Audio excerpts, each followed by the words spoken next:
Se proclamó Dios, erigió un templo en su propio honor, ordenó reemplazar las cabezas de otros dioses por la suya. En un pequeño lago cerca de Roma construyó 2 enormes palacios flotantes para banquetes y orgías, suelos de mármol con mosaicos, columnas, paredes de marfil, agua corriente fría y caliente, pisos calefaccionados, jardines con fuentes y hasta un templo sobre la cubierta. Convirtió a su caballo en sacerdote de su propio culto. Lo hacía beber vino en copas de oro. Le asignó una corte de esclavos y quería nombrarlo cónsul de Roma. Prohibió las ejecuciones rápidas. Los verdugos debían infligir muchas heridas pequeñas sin matar de inmediato. Obligaba a los padres a presenciar las ejecuciones de sus hijos y realizaba torturas y ejecuciones durante sus comidas. Después de su muerte, las monedas con su imagen fueron fundidas, las estatuas destruidas y las inscripciones con su nombre borradas. Pero, como un emperador que comenzó como un gobernante ideal y favorito del pueblo, se convirtió en un monstruo cuyo nombre intentaron borrar para siempre de la historia. Su verdadero nombre era Cayo Julio César Germánico. Pero la historia recordó el apodo que le dieron los soldados de su padre, Calígula, que significa botita.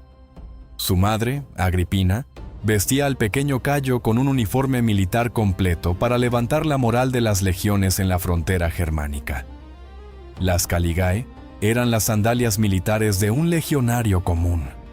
Los soldados adoraban al niño talismán y lo llamaban nuestro pequeño soldado. El propio Calígula odiaría ese apodo toda su vida, pero precisamente con ese nombre lo recordaría la historia. Su padre, Germánico, era el favorito de Roma, un brillante comandante militar. Su madre, Agripina, era nieta del propio Augusto. Calígula creció en el corazón mismo del poder.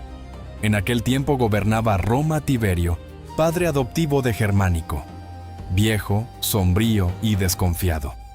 Su gobierno era un régimen de terror, denuncias, ejecuciones, y al lado brillaba Germánico, joven, hermoso, amado por el pueblo y las legiones. Tiberio sentía celos y temía perder el poder. Cuando Calígula tenía 7 años, su padre Germánico, según los rumores, fue envenenado por orden del propio Tiberio. Después el emperador comenzó a destruir a su familia. A su madre la envió al exilio, donde moriría de hambre. A sus hermanos los encerró en prisiones, donde perecieron uno tras otro. A Tiberio casi no le quedaban herederos.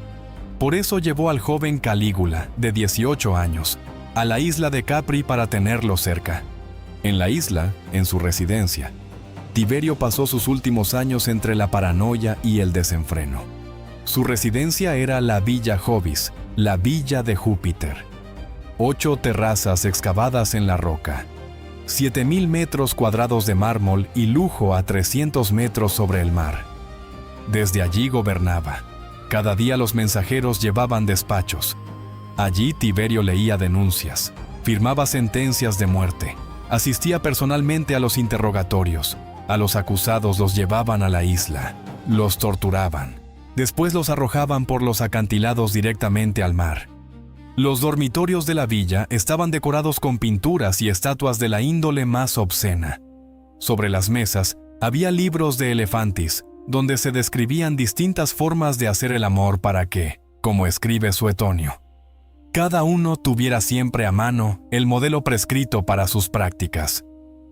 El viejo Tiberio se rodeó de una corte de jóvenes esclavos y esclavas seleccionados por sus habilidades en raras prácticas sexuales. Los llamaban spintriae. Actuaban ante él en grupos para excitar su deseo agonizante. En los bosques de las laderas de la isla había pabellones donde muchachos y muchachas disfrazados de ninfas y sátiros representaban escenas de seducción tomadas de los mitos. El pueblo llamaba a aquel lugar el jardín del viejo cabrón. También Suetonio escribe: Tiberio ardía en un vicio aún más infame y vergonzoso.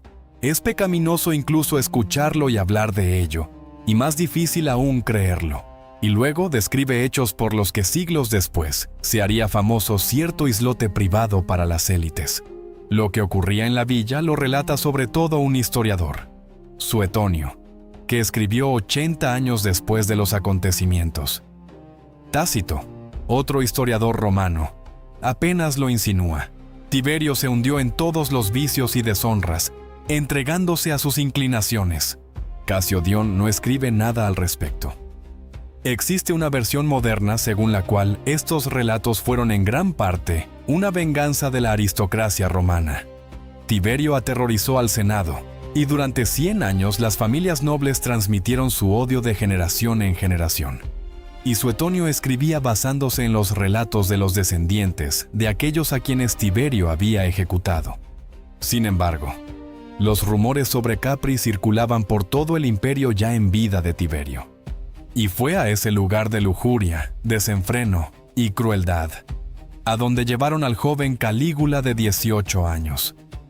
Durante 6 años vivió al lado del hombre que había destruido casi toda su familia, y comprendía perfectamente el peligro de su situación. Fingía ser el sobrino perfecto, obediente, atento, servicial. Era imposible leer su rostro. Si alguien mencionaba a su hermano, Calígula asentía y aceptaba que probablemente había sido culpable. Si hablaban de su madre, reconocía que había sido una mujer desequilibrada. Como escribe Suetonio, parecía haber olvidado por completo el destino de sus seres queridos, como si nada les hubiera sucedido. Y añade, no existió mejor esclavo ni peor gobernante. Ya entonces Calígula no podía contener su crueldad y perversidad naturales. Asistía con enorme placer a las torturas y ejecuciones de los condenados. Y por las noches, cruzaba al continente. Con peluca y vestido largo vagaba por tabernas y burdeles. El viejo emperador toleraba de buen grado esa pasión, esperando domar su carácter feroz. Ya entonces profetizaba: Gallo vive para su propia ruina y la de todos. Estoy criando una serpiente que morderá a Roma, y un incendio que quemará el mundo entero. Tiberio tenía razón, solo que la ruina llegó primero para él mismo antes que para Roma. Calígula envenenó al emperador, y mientras aún respiraba, intentó quitarle el anillo. Pero el emperador comenzó a resistirse, y entonces Calígula le cubrió el rostro con una almohada y lo asfixió. Marzo del año 37. Tiberio ha muerto. El pueblo exige que el cuerpo del viejo emperador sea arrojado al río, como el cuerpo de un criminal. Tiberio era tan odiado que ni siquiera muerto querían enterrarlo con honores. Calígula entra en Roma. La ciudad celebra su llegada. Los romanos recordaban y amaban a su padre germánico. Esperaban a Calígula como a un salvador. Miles de animales son sacrificados en su honor. Lo llaman nuestro hijo, nuestra estrella. Y durante los primeros 6 meses, realmente gobierna como un emperador ideal. Hace regresar a los exiliados, quema las denuncias de la época de Tiberio, restablece las elecciones de magistrados, reparte dinero al pueblo y a los soldados, construye templos, inicia nuevos acueductos para la creciente Roma, organiza grandiosos juegos de gladiadores y carreras de cuadrigas, abole el odiado impuesto sobre las ventas, ayuda económicamente a quienes perdieron sus casas en incendios. Ante los senadores pronuncia un discurso en el que promete gobernar junto a ellos, y se llama a sí mismo su discípulo. Calígula trae personalmente a Roma las cenizas de su madre y de sus hermanos. Los entierra en el mausoleo de Augusto, junto a los emperadores. Pero el amor por su familia no termina ahí. Calígula tiene 3 hermanas. Y, si creemos a Suetonio, dormía con las 3. Especialmente con Drusila, la hermana del medio, a quien amaba más que a nadie. Suetonio escribe claramente que una vez su propia abuela Antonia los sorprendió juntos en la cama. Calígula tenía entonces 14 años. Al convertirse en emperador, eleva a sus hermanas a una posición sin precedentes. Sus nombres son incluidos en los juramentos oficiales junto al suyo. Cada magistrado romano, al asumir el cargo, jura ahora: no considero ni a mí mismo ni a mis hijos por encima de Gallo y sus hermanas. Sus rostros aparecen acuñados en monedas. Se les conceden los privilegios de las vestales. se sientan junto al emperador durante los juegos. Y a Drusila la arrebata de su marido y la trata abiertamente como a su esposa. En otoño del año 37, tras apenas medio año de gobierno, Calígula cae gravemente enfermo. La enfermedad dura alrededor de un mes. Está al borde de la muerte. El pueblo ofrece sacrificios en los templos por la recuperación del emperador. Algunos juran entregar sus vidas a los dioses si el emperador sobrevive, y un noble aristócrata promete luchar hasta la muerte como gladiador. Cuando Calígula se recupera, Roma estalla de alegría.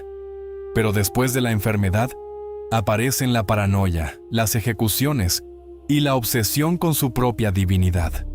Los médicos modernos suponen que pudo tratarse de encefalitis o de las secuelas de una fiebre que inflamó su cerebro. Según Juvenal y Suetonio, sin embargo, Calígula enloqueció por una poción amorosa, un afrodisíaco. En la antigüedad, estas pociones solían contener belladona, mandrágora y cicuta. Estas plantas realmente provocan alucinaciones, paranoia, insomnio y cambios de personalidad. Calígula empieza a sufrir de insomnio. Duerme no más de 3 horas. Lo atormentan pesadillas y visiones. Incapaz de permanecer despierto en la cama, pasa gran parte de la noche vagando por largos corredores. Y lo primero que hace al recuperar fuerzas es obligar a cumplir sus promesas a quienes habían hecho votos. El aristócrata lucha en la arena como un esclavo y vence. Al plebeyo lo adornan con cintas sacrificiales y lo arrojan desde un acantilado. Comienzan las ejecuciones. Sufrirán numerosos aristócratas, senadores y plebeyos. Calígula prohíbe las ejecuciones rápidas. Los verdugos deben infligir muchas heridas pequeñas sin matar de inmediato. Y obliga a los padres a presenciar la ejecución de sus hijos. En los juegos de gladiadores, cuando ya no quedaban criminales para ser despedazados por las fieras, ordenaba capturar espectadores y arrojarlos a la arena con los leones. Y en el verano del año 38, muere Drusila, la hermana favorita de Calígula.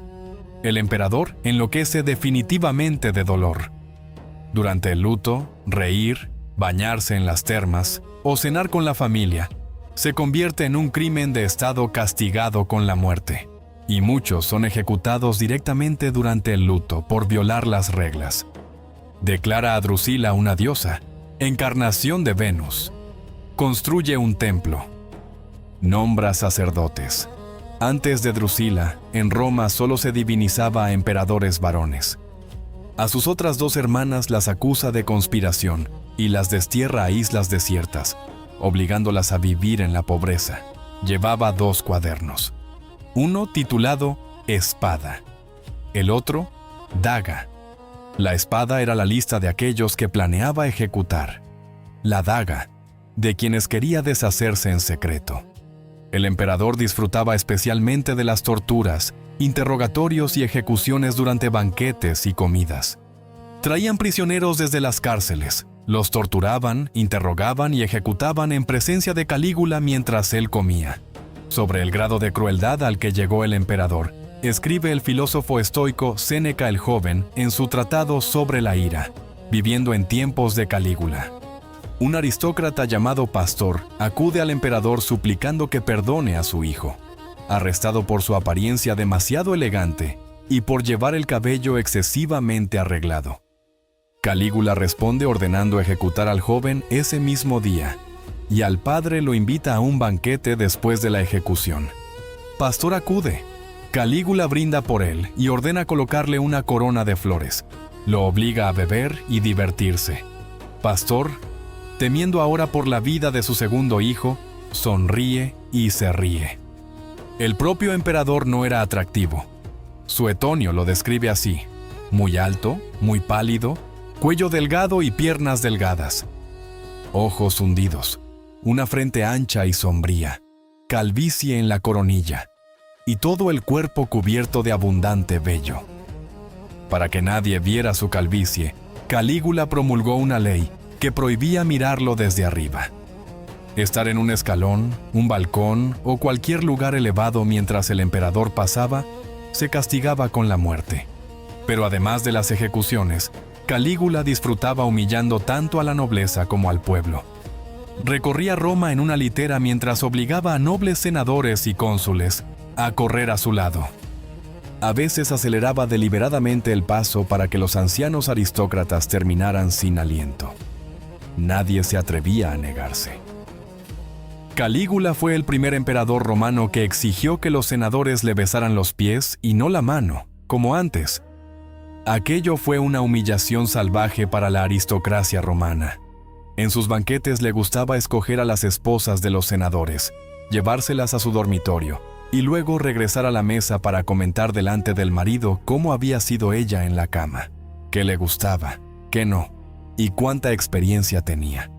Y siguiendo el ejemplo de los primeros romanos y del propio fundador de Roma, Rómulo, que robaron mujeres ajenas para sí mismos, Calígula secuestra a una novia directamente de una boda aristocrática, la declara suya y ordena al esposo no tocar a su propia mujer. Y pocos días después la expulsa. Durante los combates de gladiadores, en los días más calurosos, ordenaba retirar los toldos que protegían del sol y prohibía a los espectadores abandonar el anfiteatro. Y cuando en las carreras de cuadrigas el pueblo aplaudía a aurigas que él detestaba, Calígula pronunció furioso la frase que se convertiría en símbolo de su gobierno: «Ojalá el pueblo romano tuviera un solo cuello». También cerró los graneros públicos que distribuían trigo mensualmente a los pobres. El estilo de vida de Calígula fue algo que Roma jamás había visto antes. Tiberio le dejó un tesoro inmenso, acumulado durante 23 años de gobierno austero. Calígula lo derrochó todo en un solo año. Se bañaba en piscinas llenas de perfumes y aceite de rosas. Y una vez, durante un banquete, al igual que Cleopatra, bebió una copa con una perla disuelta en vinagre, cuyo valor equivalía a una fortuna entera. A los invitados se les servía pan hecho con harina dorada y carne espolvoreada con polvo de oro. Construyó innumerables villas y palacios, intentando superar en tamaño y lujo todo lo que se había construido antes. A Calígula le gustaba dormir en lechos de marfil cubiertos con montañas de mantas, hechas de las telas más caras del imperio. En sus banquetes alimentaba a los invitados con platos exóticos, flamencos, hígado de peces raros y sesos de pavo real. Un solo banquete podía costar el equivalente a los ingresos anuales de toda una provincia. Una de sus construcciones más grandiosas fue el puente sobre la bahía de Nápoles. Imitando al rey persa Jerjes, famoso por la guerra en la que participaron los 300 espartanos, Calígula ordenó reunir barcos mercantes y unirlos para formar un gigantesco puente flotante desde Baiae hasta Puteoli, de más de 3 millas de longitud. Sobre los barcos colocaron plataformas de madera y construyeron una superficie como las carreteras romanas, hecha de piedras, tierra y grava. Por aquel puente se podía cabalgar o circular en cuadriga. Pero sus construcciones más extravagantes y costosas fueron las villas flotantes sobre el lago volcánico de Nemi. Calígula ordenó construir 2 barcos gigantescos. Eran algunas de las embarcaciones más grandes del mundo antiguo. 73 metros de largo y 24 de ancho, del tamaño de un carguero moderno mediano. Aquello eran auténticos palacios flotantes, suelos de mármol con mosaicos, columnas con capiteles de bronce, muros revestidos de marfil, tuberías de plomo para agua caliente y fría, suelos calefaccionados mediante el sistema romano de hipocausto. El suelo descansaba sobre columnas de ladrillo de medio metro de altura, dejando un espacio vacío debajo. En una sala de combustión separada, los esclavos mantenían el fuego, y el aire caliente con humo circulaba bajo el suelo calentándolo desde abajo. Desde el subsuelo, el aire ascendía por tubos huecos de arcilla colocados dentro de las paredes, calentándolas y saliendo finalmente por chimeneas en el techo. Instalar algo así en barcos era una auténtica locura de ingeniería. En los barcos había jardines con fuentes. En uno de ellos, un templo dedicado a Diana. También había estatuas. Los soportes decorativos de las anclas tenían forma de cabezas de leones y lobos. En las termas instalaron bañeras de mármol. El lago estaba muy cerca de Roma, a apenas 30 kilómetros. El emperador viajaba a su residencia de verano y organizaba allí banquetes, orgías y fiestas sobre aquellos barcos. Desde la orilla, aquello debió parecer una visión surrealista. Enormes palacios flotando sobre un pequeño lago. En el siglo XX, el dictador italiano Mussolini construyó su ideología apoyándose en la grandeza de la antigua Roma. Copiaba símbolos romanos, arquitectura y rituales. Soñaba con restaurar el Imperio Romano. Incluso el nombre de su ideología proviene de la palabra latina, fasces, un haz de varas con un hacha incrustada, símbolo de autoridad de los altos magistrados de la antigua Roma, donde las varas representaban el derecho a castigar y el hacha el derecho a ejecutar. En 1927, ordenó drenar el lago Nemi para recuperar los barcos de Calígula. Los barcos fueron extraídos y colocados en un museo especial. Pero durante la Segunda Guerra Mundial, el museo se incendió junto con los restos de las embarcaciones. Calígula disfrutaba aparecer en público vestido como los dioses, a veces con el atuendo de Júpiter, sosteniendo un rayo y una barba dorada. Otras como Hércules, con piel de león y una maza. También como Apolo, con rayos alrededor de la cabeza, o como Neptuno, con un tridente. Y, lo más escandaloso para los romanos, aparecía vestido como Venus, vestidos femeninos, peluca, un espejo en la mano. Con frecuencia llevaba la coraza de Alejandro Magno, obtenida de su tumba en Alejandría. Por las noches, cuando no podía dormir, subía al templo de Júpiter Capitolino. Permanecía junto a la estatua del dios supremo. Susurraba algo. A veces apoyaba el oído contra la estatua. Una vez, un actor trágico escuchó cómo Calígula amenazaba a la estatua, imitando un verso griego de la Ilíada. «Llévame contigo, o te derribaré». Después, Calígula ordenó quitar las cabezas de las estatuas de los antiguos dioses por todo el imperio y reemplazarlas con su propio rostro. Júpiter, Marte, Apolo y Neptuno. Ahora todos tenían la cara de Calígula. Se divinizó a sí mismo y mandó construir un templo en su honor. Nombró sacerdotes. El sumo sacerdote de su propio culto era él mismo. El sacerdote de segundo rango era su caballo Incitatus, por cuyo afecto Calígula se hizo especialmente famoso. El emperador construyó para el caballo un establo de mármol con pesebres de marfil. Le daba vino en copas de oro. Lo cubría con mantas púrpuras. Incitatus tenía su propio séquito de esclavos y sirvientes que lo cuidaban, lo protegían y preparaban su avena. Antes de las carreras en las que participaba Incitatus, Calígula ordenaba a los guardias recorrer los barrios vecinos y prohibir a los habitantes hacer ruido para que el caballo pudiera dormir bien antes de la competición. Calígula invitaba al caballo a las cenas. Incitatus permanecía junto a la mesa entre los senadores, comía avena en vajilla de oro y bebía vino en copas doradas, y los senadores fingían que nada extraño estaba ocurriendo. El emperador le hacía regalos al caballo en su propio nombre. Le pagaba un salario desde el tesoro imperial. Incluso le asignó una esposa, una yegua llamada Penélope, y quería convertir a Incitatus en cónsul, el cargo más alto de Roma. Los historiadores aún discuten si aquello era serio.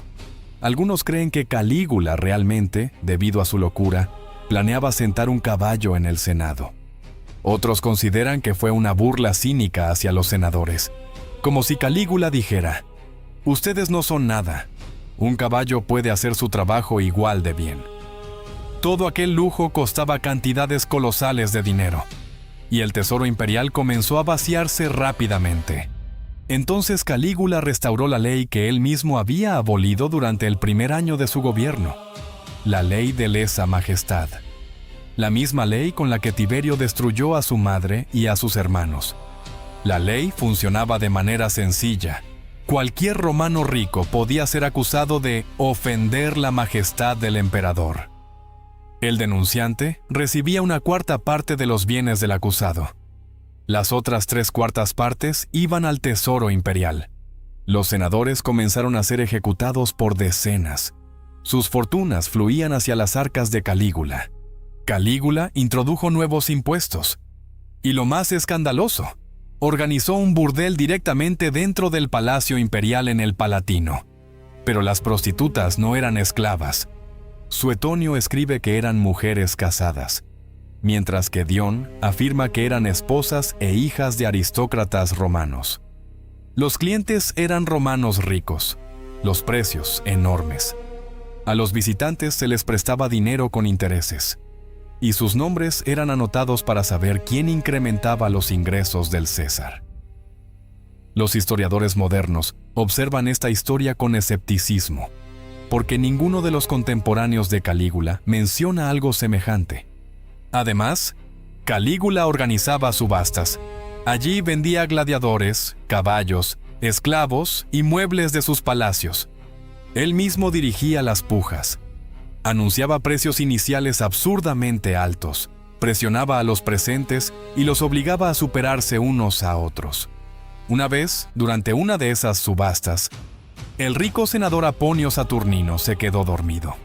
Calígula notó que mientras dormía, asentía con la cabeza y declaró que cada inclinación era una oferta. Saturnino despertó convertido en propietario de 13 gladiadores y con una deuda de 9 millones de sestercios. En el año 40, Calígula decide emprender una campaña militar contra los germanos y además conquistar Britania. Reúne al ejército y llega a la costa del Canal de la Mancha, pero cambia de idea y, en lugar de atacar al enemigo, ordena atacar al océano. Los legionarios, completamente armados, entran en las olas, golpean el agua con sus espadas, lanzan lanzas contra el mar, disparan balistas hacia las olas y después ordena recoger conchas marinas. Miles de soldados romanos se arrastran por la arena llenando sus cascos con conchas.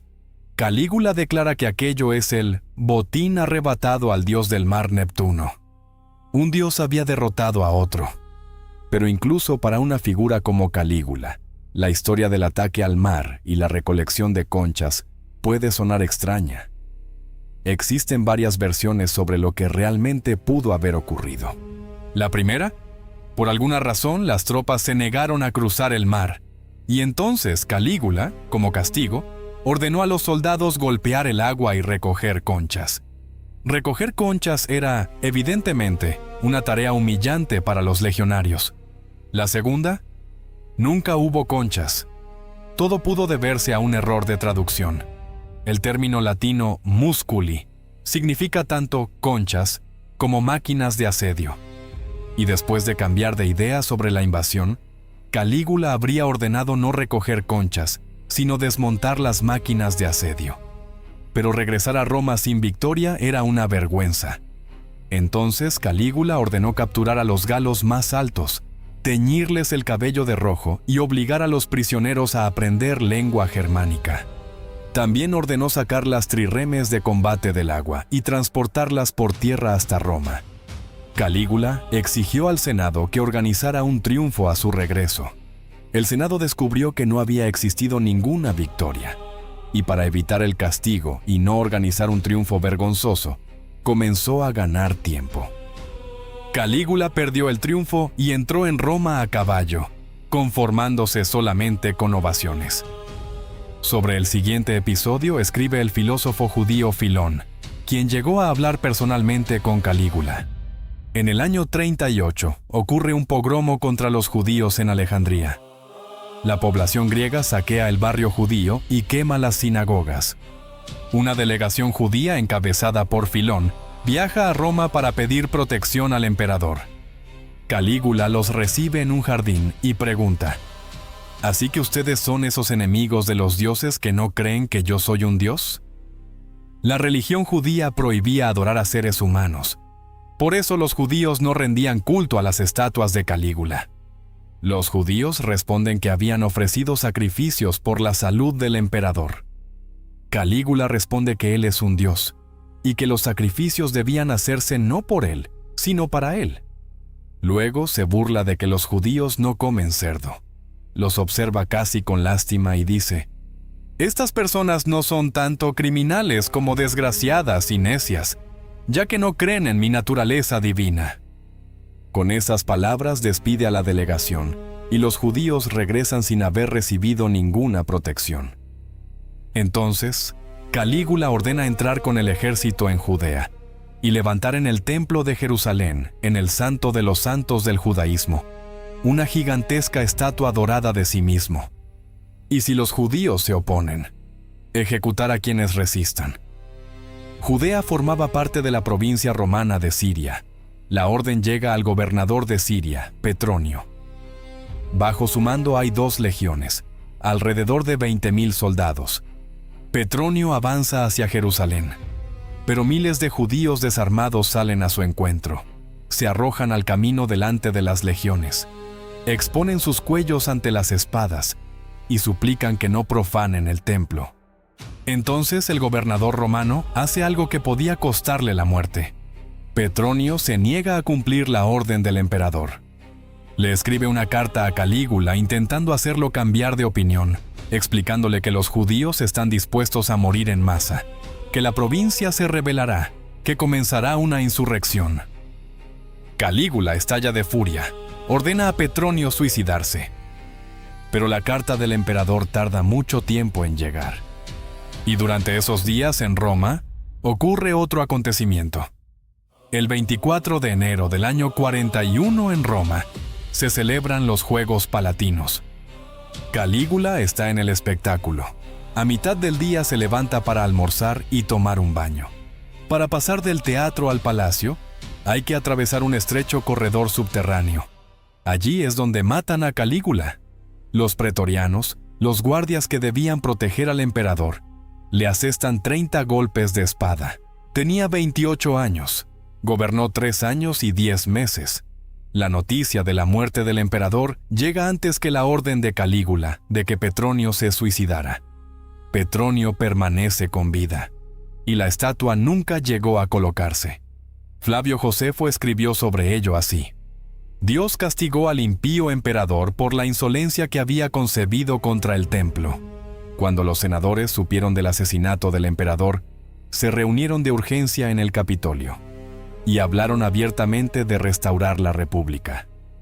El cónsul Cneo Cencio Saturnino pronunció un discurso sobre la libertad, sobre la tiranía y sobre que Roma debía volver al gobierno del Senado y del pueblo. Los senadores aplaudieron. Las cohortes urbanas, la guardia de la ciudad, se pusieron del lado del Senado. Mientras el Senado discutía la forma de gobierno, los guardias encontraron en el palacio, detrás de una cortina, a un hombre escondido. Era Claudio, tío de Calígula, de 50 años, cojo, tartamudo, a quien toda la familia consideraba débil mental y por eso no lo había tocado durante todos esos años. Su propia madre, Antonia, lo llamaba un hombre que la naturaleza solo empezó a crear, pero nunca terminó. Cuando quería reprocharle a alguien su estupidez, decía: «Más tonto que mi hijo Claudio». Claudio se escondió detrás de la cortina por miedo, pensando que lo matarían en ese momento. Los pretorianos, sin querer perder el poder, los privilegios y el enorme salario de la guardia personal del emperador, proclaman a Claudio emperador. Fue la primera vez en la historia del imperio en que la guardia pretoriana derrocó a un emperador y colocó a otro. Fue un precedente. A partir de entonces, los pretorianos participan en alrededor del 60% de las conspiraciones contra los gobernantes romanos. Y en el año 193, tras el asesinato del emperador Pertinax, los pretorianos incluso pusieron el cargo de emperador en subasta, y se lo vendieron a quien ofreció más. En cuanto a Calígula, el Senado intenta borrar su memoria. Lo somete al procedimiento de damnatio memoriae, la condena de la memoria. Para un romano que creía que la inmortalidad consistía en vivir en la memoria de los descendientes, esto era peor que la muerte. Su nombre fue borrado de todas las inscripciones. Algunas estatuas fueron destruidas. En otras, la cabeza de Calígula fue sustituida por la de grandes emperadores. Los documentos fueron modificados. para que su rostro desapareciera en el olvido. Las monedas con su imagen fueron fundidas en masa. Pero algunas monedas sobrevivieron, y hoy en algunos museos se conservan esas raras monedas. También han sobrevivido varios de sus bustos. Pero la historia de los gobernantes crueles no termina con Calígula. Su hermana Agripina, una de las dos a las que Calígula desterró a una isla desierta, sobrevivirá y dará a luz a un hijo, el futuro emperador Nerón. Lo que él hará superará todo lo que hizo su tío Calígula. A Nerón lo llamarán el Anticristo. Pero eso ya será en los próximos episodios.